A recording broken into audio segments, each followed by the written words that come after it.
I saw They Might Be Giants, the band, in San Francisco about a week and a half ago, and I wanted to talk about it. I haven't had time to talk about it. I didn't immediately talk about it because it wasn't really.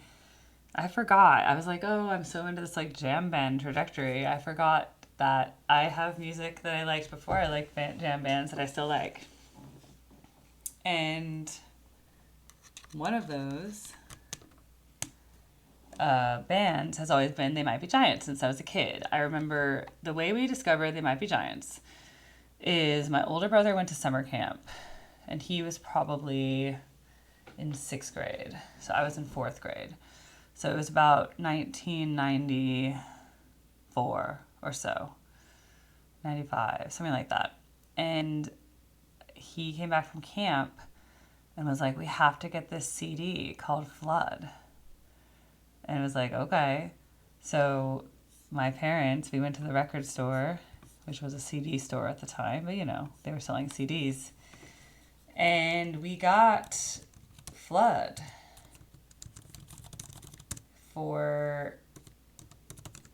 we bought the CD.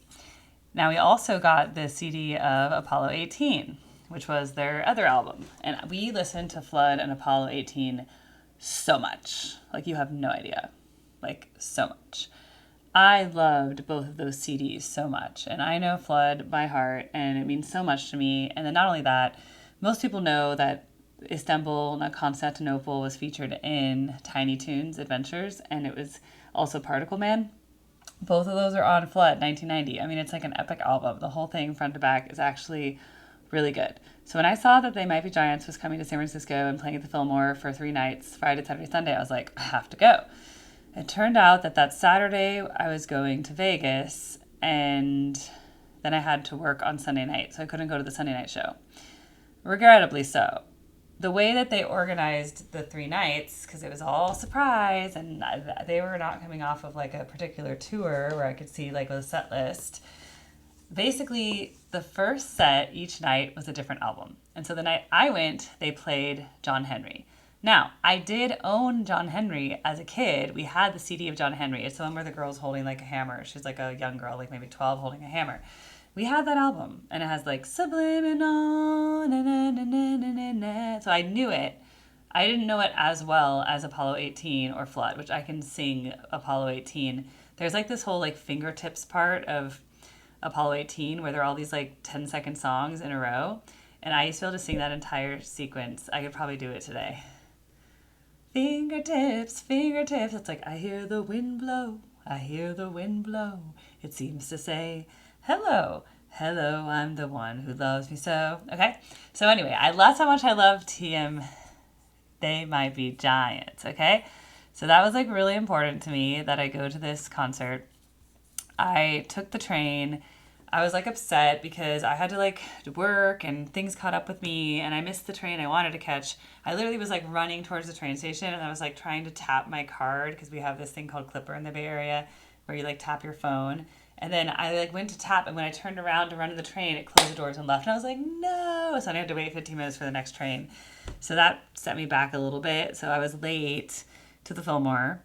This picture I'm showing, a friend of mine happened to be there by chance. I saw her Instagram story while I was there, and I'm like, are you here? She's like, yeah. She's in her 20s, by the way, very young 20s. And she goes, oh, I'm here with my mom. And I'm just like, her mom's a Gen X, by the way, but still. I'm a millennial. And I was just like, oh, okay, that's nice, So she was standing up there. I'll point out exactly where I was. So I was, let's see if you can see my mouse here. Yeah, you can. I was right here. So I'm going to point the mouse where I was. I was right here. This is stage left. And I was like third person in. I started out back here in this first set, and then I moved from here to here in the break. I did not move. All right, so this is how close I was.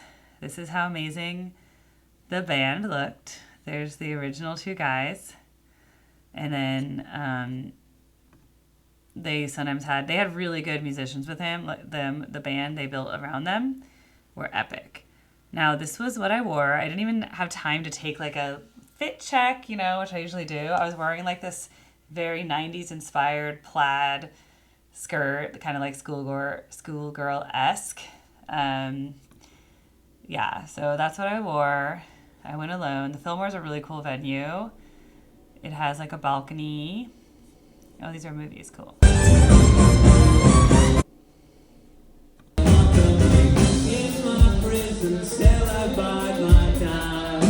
Na na na na na na na na na. I think that's cool.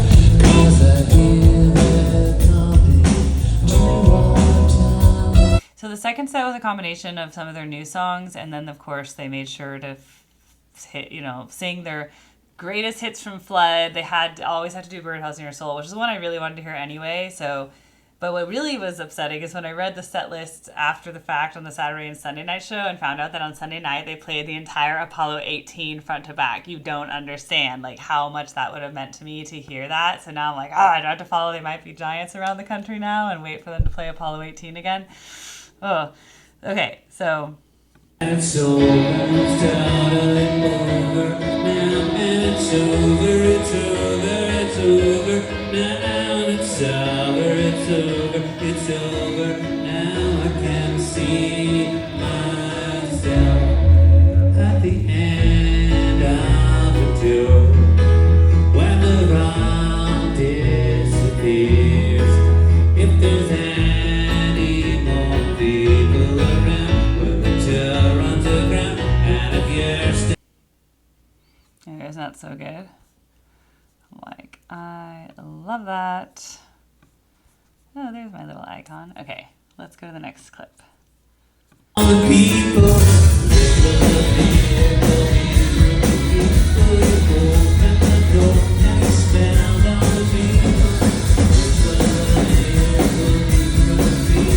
It's such a vibe. It's so 90s. I freaking love it. I wish I had been a little older in the 90s.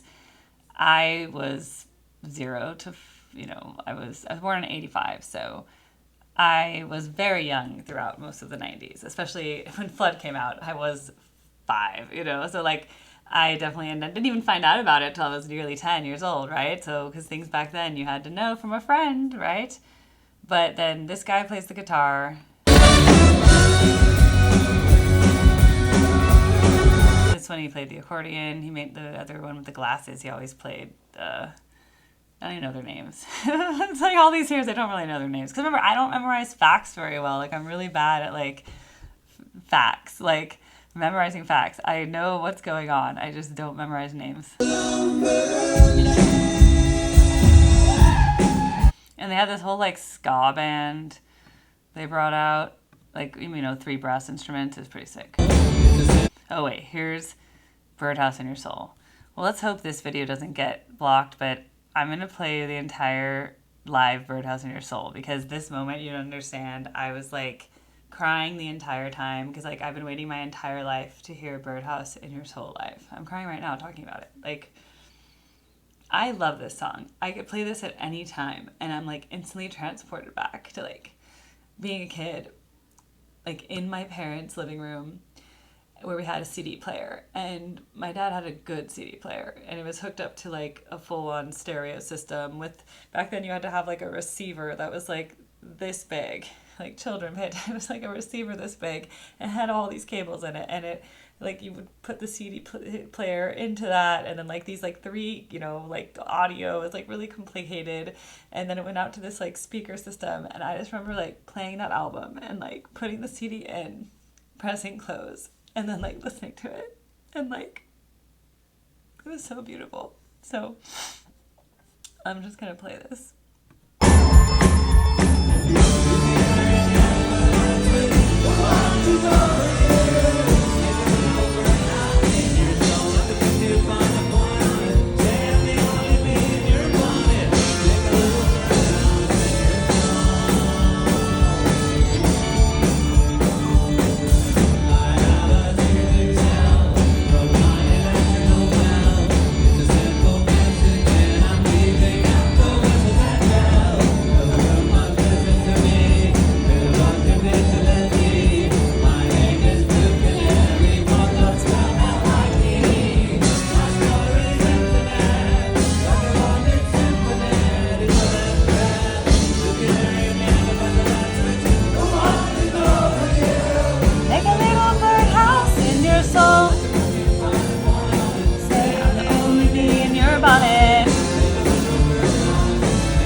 And then they came back for another encore.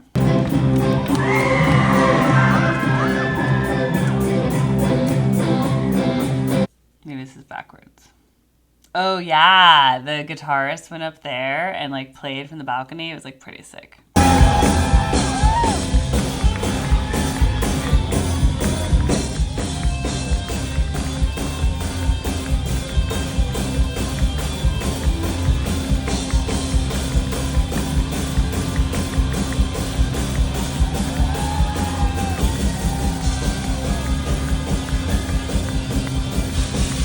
Yeah, all their musicians were super talented. I liked it also because like they chose older musicians. Like everybody playing with them was like at least 50 years old.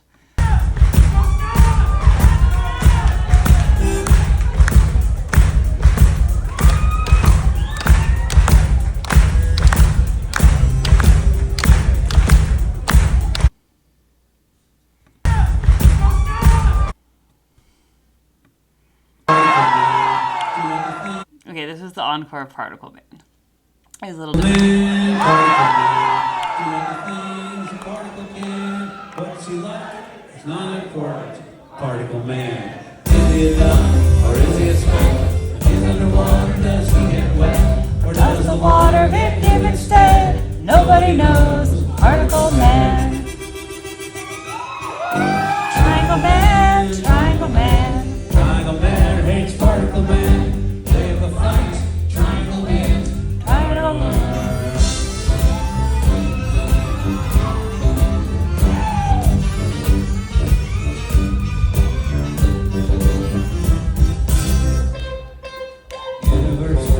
Universe Man, size of the entire universe, man. Moses Lion to the smaller man. Universe Man. He's got a watch with a minute hand. One in hand and a neon hand. And when they meet, it's a happy land. Particle Man. Universe Man. Person Man. Hit him on the head with a frying pan. Live his life in a garbage can. Person Man. Is he depressed? Crazy a mess. Leave worthless. Who came up with that Person Man? Who created you, Person Man?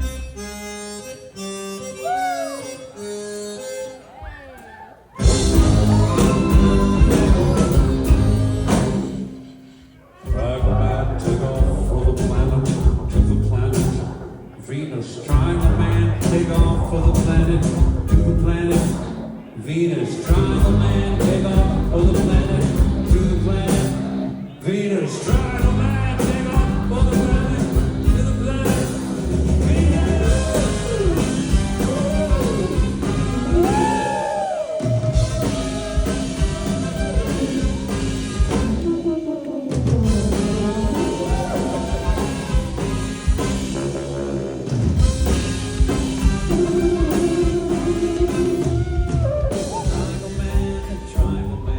Triangle Man hates Person Man. They have a fight. Triangle wins. Triangle Man.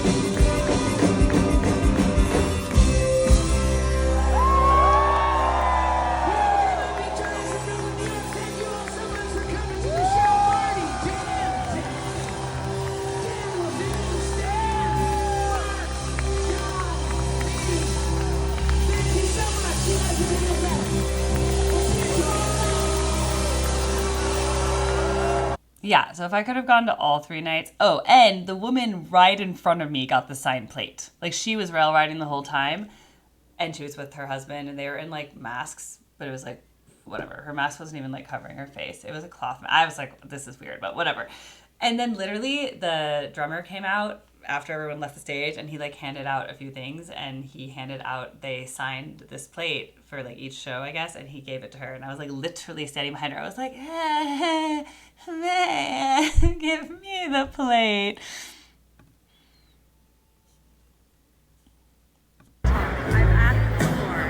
just heard the first set of They Might Be Giants. They actually played through the John Henry album, which I definitely had the CD of as a kid. So look, I want you to see this venue because there's like chandeliers. The other really cool thing is there's like balconies up there.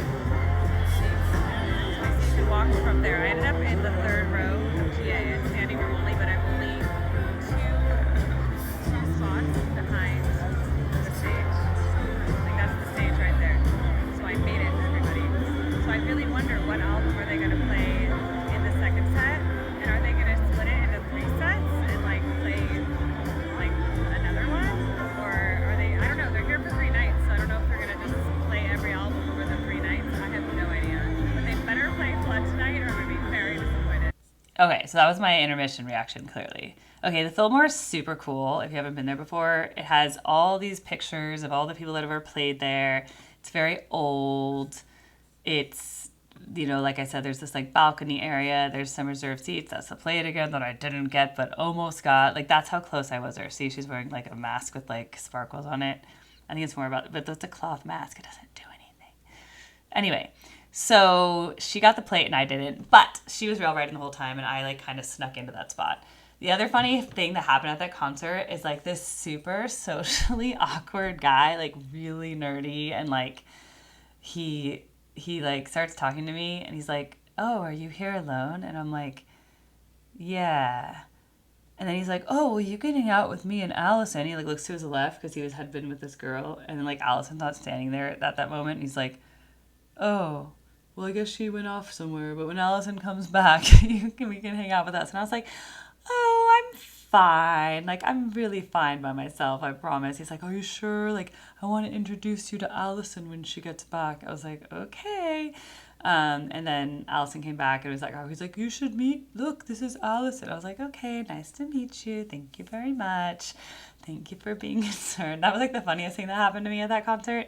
And then it just took forever to get out of there because it's just not fire safe. Like, you have to go down a flight of stairs. It's like, it basically like funnels, ends up stairs, and then you have to like go down the stairs and make a turn and then turn, and that little thing made the biggest traffic jam. So I just like hung out in the venue for 10 minutes, 15 minutes until it cleared. I went to the bathroom. It was a little bit of a mess, but it's a super awesome. I'd been to the Fillmore a few times before, so it was really great. And soon I'll be going to the Masonic, which I've been to before. I don't remember for what, but I've definitely been to the Masonic. And that's where Goose is playing. So I'll be able to compare the 3 SF venues that I mentioned. I had just gone to Bill Graham to see Fish, which is the largest one.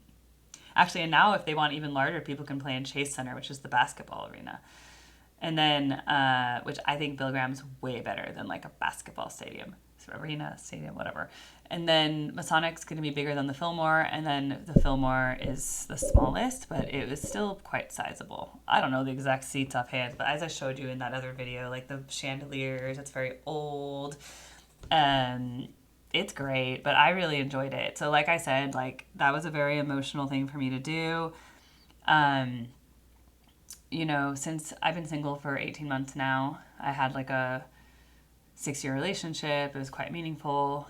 I wrote a breakup album about it, actually. And I just haven't been ready to date, honestly. That's just the honest truth. I just wasn't in a good place for that. I just didn't think it was fair. If you're kind of getting over someone, you shouldn't really date new people. I don't believe in the whole rebounding thing and get under someone new to get over someone. Like, I don't believe in that. Other people do that. I don't do that. That's just not who I am. I can't. So instead, I decided to take all my artistic passions and put them into this channel, into now, I guess, going to concerts, doing things by myself, learning how to do things on my own and not being afraid.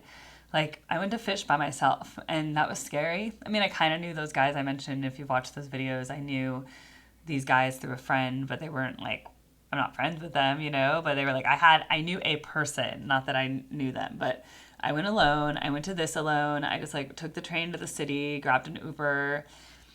I'm just doing everything alone, and I'm learning to do that, and it's fine. And I think learning to do things alone is great after being, you know, like my original relationship I felt was codependent, like when I was married in my 20s. So I felt that was like very codependent, and then learning to not be codependent. And then I don't think my 6-year relationship was codependent. I just think he was an avoidant. And yeah, I've learned so much about dismissive avoidance in this breakup. My whole TikTok algorithm is just dismissive avoidant stuff. So yeah, I learned a lot. I've learned so much, and I've just been trying to be healed and to be whole, because I want, if and when I enter a new relationship, I just want it to be so healthy, and I want to be able to be independent and be who I am without changing myself, and I don't want to have to damper my shine. I don't want to have to stop being the interesting, creative, artistic person I am, because I felt like in a lot of relationships, I kind of lose that artsy side to me. Like I stop listening to music, I stop creating, I stop writing music. I kind of become tampered down. And maybe I've just been with the wrong person. I would love for someone who likes my creativity and encourages my creativity. But if it's a choice between having my creativity or being alone, being alone but having my creativity, or being with someone and losing my creativity, the answer is I must stay with my creativity. So that's what I've decided. I need to have my freedom. I need to have creativity. I can't thrive in a system where I feel controlled. And I can't thrive anymore in a world where I'm not able to be artsy and creative every single day. And now I'm able to be artsy and creative every day. And I'm not with a boring person who doesn't understand music and who doesn't have hobbies and interests. And yeah, so that's just where I am. And it might be giants. I'm just racking up all these experiences now, of people that it just bands that I don't know how much longer these bands are gonna play, you know? These guys are 60 now. And Fish is 60, right? You just think about it and you never know, because you could die any day. And even recently I know of people my age who were diagnosed with stage 3 cancer. And you just don't know. So we really have to carpe diem. And I don't think it's, if you have means to do the things you always wanted to do, whether that's traveling or seeing a show or rekindling with your family, whatever it is, today is the day. Don't wait for tomorrow. We don't know what's going to happen tomorrow. So you have to just make every day count. And the more that I live my life in that direction, the more that I've been creating this channel and just everything I do. And today my students had a recital and it was so beautiful. And my students have had such wonderful accomplishments this year. I'll talk about that sometime. I try not to talk about it too much on this channel, but anyway, I hope you guys have a wonderful week, and I will keep on with the reaction videos and keep you guys updated on what concerts I'm seeing next.